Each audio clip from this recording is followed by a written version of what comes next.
না, কেউ যদি দেখতে চাহে আবু সাইদ ভাইয়ের কাছে পাঠিয়ে দেবেন, কাছে আছে ইনশাআল্লাহ।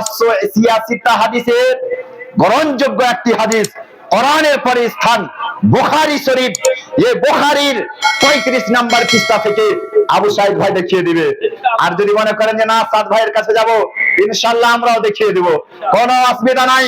বাজার পাড়া নুরিয়া জামালিয়া জহরুল উলুম মাদ্রাসায় চলে যাবেন, আলহামদুলিল্লাহ সিয়াসিতা কিতাব সব রাখা রয়েছে, ইনশাআল্লাহ আমরা দেখাতে প্রস্তুত নাকি হুজুর? দেখাতে পারবো ইনশাআল্লাহ। দালালি কথা নাই, দলিলি কথা বলি আমরা, দালালি নয়, কারো টাকা খেয়ে কথা বলি না, দলিলি কথা বলি। যেটা বলবো সত্য বলবো, ব্যাংকে ব্যাংক বলবো, সাপকে সাপ বলবো, কুকুরকে কুকুর বলতে হবে। আজকে বিরাদরিন ইসলাম এখন মহিলা আপনার মাল্লুকে সাপকে সাপ বলতে মানুষ ভয় করে, ব্যাংকে ব্যাংক বলতে ভয় করে, আজকে কুকুরকে কুকুর বলতে ভয় করে। अरे गुलाम मोहम्मद जान देने से नहीं डरते, सर रह जाए या कट जाए कुछ परवाह नहीं करते। जरे बोलो सुभान अल्लाह, जिंदाबाद। আমরা নবীর গোলাম, আমরা জান দিতে প্রস্তুত, ঈমান দিতে নয়। যেটা যা সেটা তাই বলবো নাকি বলছেন? কারো টাকা খেয়ে গোলামি করি না, করব না ইনশাআল্লাহ, মরার আগে দিন পর্যন্ত নাকি বলছেন? করব না। আজকে বর্তমান সময়ে ভাবতে অবাক লাগছে যে বর্তমান সময়ে আজকে সেই যুগে রাসূলের কাছে নবীর দরবারে যেতে আবু জেহেল, উতবা, সাইবা এরা নিষেধ করতো, এর স্ত্রীগণ নিষেধ করতো, কাফেররা নিষেধ করতো। এখন বর্তমান সময়ে আল্লাহর ওলিদের দরবারে যেতে এক ধরনের মানুষ নিষিদ্ধ করে না, করে না, ভাবতে অবাক লাগে। বাংলাদেশের সরজমিনে যান, আল্লাহর ওলিদের মাজার গুলো ভাঙা হচ্ছে আর পতিতালয় গুলো জীবিত করা হচ্ছে না, হচ্ছে না? পতিতালয় গুলো অক্ষত অবস্থায় রয়েছে, আল্লাহর ওলিদের দরবার গুলো ভাঙা হচ্ছে। আসুন, মাদ্রাসা যেদিন ছিল না, যেদিন মসজিদ ছিল না, সেই দিন মানুষ শিক্ষা নিয়েছে আল্লাহর ওলিদের নিকট থেকে, আল্লাহর ওলির খানকা থেকে, আর ওই খানকা গুলো ভাঙা হচ্ছে। আজকে মাদ্রাসা গুলো অক্ষত থাকুক আলহামদুলিল্লাহ, ভালো, কিন্তু এই মাদ্রাসাগুলো ওখান থেকে এসেছে। মাদ্রাসায় যে আপনার পড়াচ্ছে, যে শিক্ষা দিচ্ছে, এই শিক্ষা দেনেওয়ালা ব্যক্তি আগের দিকে উঠিয়ে নিয়ে যান আর ইতিহাস খুলুন, দেখবেন ওই ব্যক্তি কোন না কোন আল্লাহর ওলির নিকট থেকে হাদিস ও কোরআন খানকা থেকে শিখে এসেছে। খাজা গরিবে নওয়াজ যখন বাগদাদ থেকে আসলেন, ভারতে মসজিদ ছিল না, আজমিরে ছিল, খানকা তৈরি করলেন, ডেরা তৈরি করলেন, বসার জায়গা তৈরি করলেন, মানুষকে তালিম দিতে লাগলেন।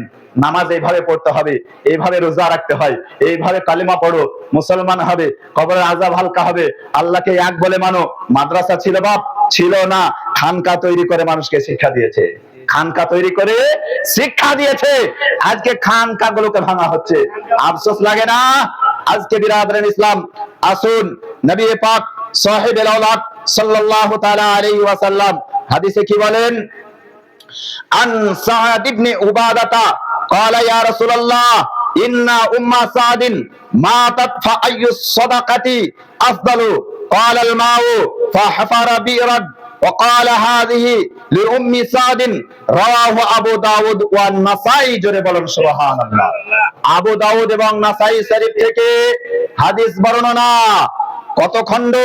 প্রথম খণ্ড, পৃষ্ঠা নাম্বার 236, মিশকাত শরীফ আপনার পৃষ্ঠা নাম্বার 169 এর মধ্যে এই হাদিসটি বর্ণনা করা হয়েছে। কি বলা হচ্ছে? হযরতে সাদ বিন উবাদা রাদিয়াল্লাহু তাআলা আনহু থেকে হাদিসটি বর্ণনা। সাদ রাদিয়াল্লাহু তাআলা আনহু তিনি হাদিস বর্ণনা করছেন, নবী পাক সাল্লাল্লাহু আলাইহি ওয়াসাল্লামের নিকটে তিনি গিয়েছেন। নবীর নিকটে যাওয়ার পরে বলছেন, ইয়া রাসূলুল্লাহ, এখানে ইয়া রাসূলুল্লাহ বলা আছে, দেখুন, বলে ইয়া রাসূলুল্লাহ আমার মা ইন্তেকাল করেছে, তো ইয়া রাসূলুল্লাহ আমার মায়ের জন্য আমি সাদকা করতে চাই, দান খায়রাত করতে চাই, যাতে আমার মার কবরের আযাব হালকা হয়। ইয়া রাসূলুল্লাহ আমি কোন আমলটি করব, কোন সাদকাটি করব?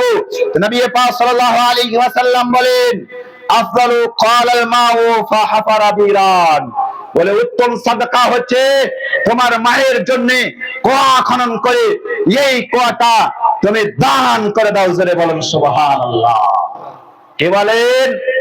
কুয়া খনন করে এই কুয়ার পানি দান করে দাও। এই কুয়ার পানি মানুষ খাবে, মানুষ খাওয়ার পরে নিজে উপকৃত হবে, পশু পাখিকে খাওয়াবে, এরা উপকৃত পাবে। আজকে এরা খেলে তোমার মার কবরের আযাব হালকা হবে। জোরে বলুন সুবহানাল্লাহ। আর আজ বলছে যে খানা করিও না, কিছু হবে না, ধার করা জিনিস।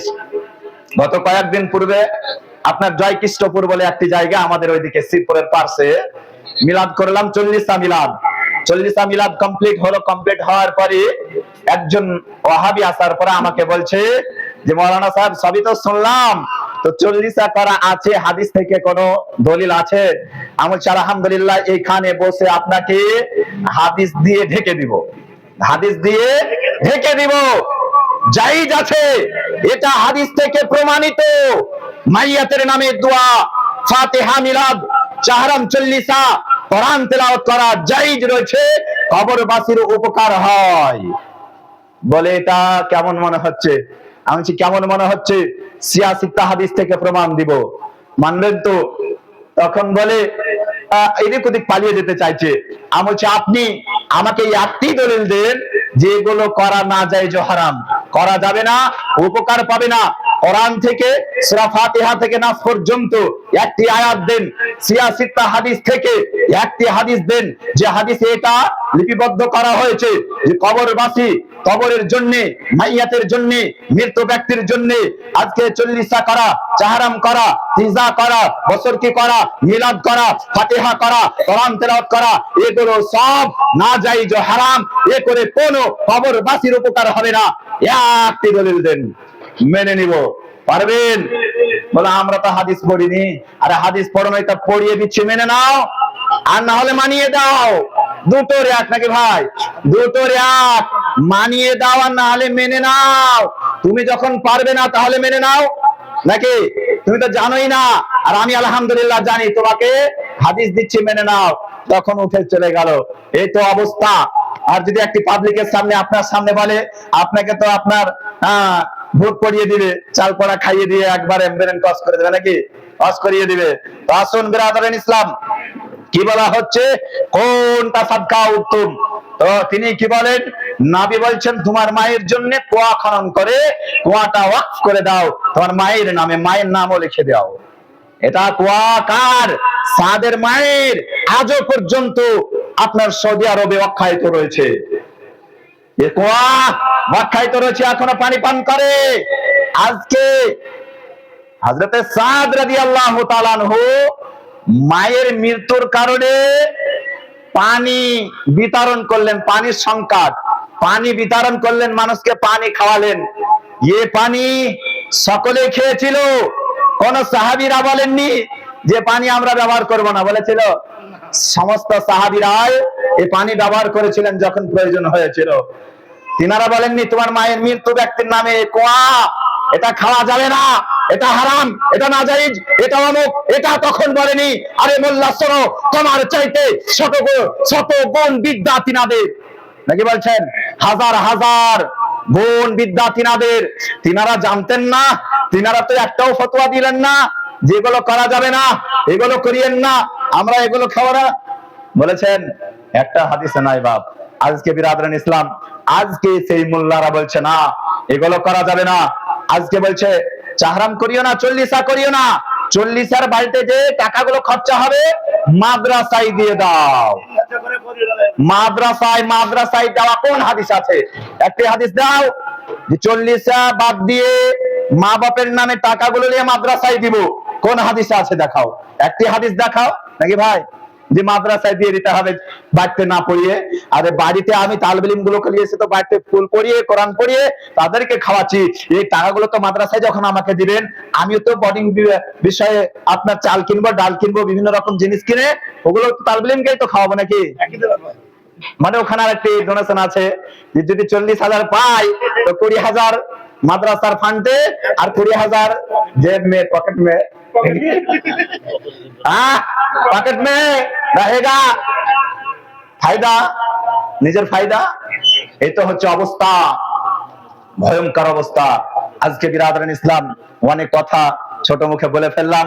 তো বিরাদরান ইসলাম, যাই হোক, আমাদের হযরত জীবনী গায়ক বক্তা বসে রয়েছেন। আমি আর আমার আলোচনা লম্বা করছি না, দীর্ঘায়ু করছি না, এখান থেকে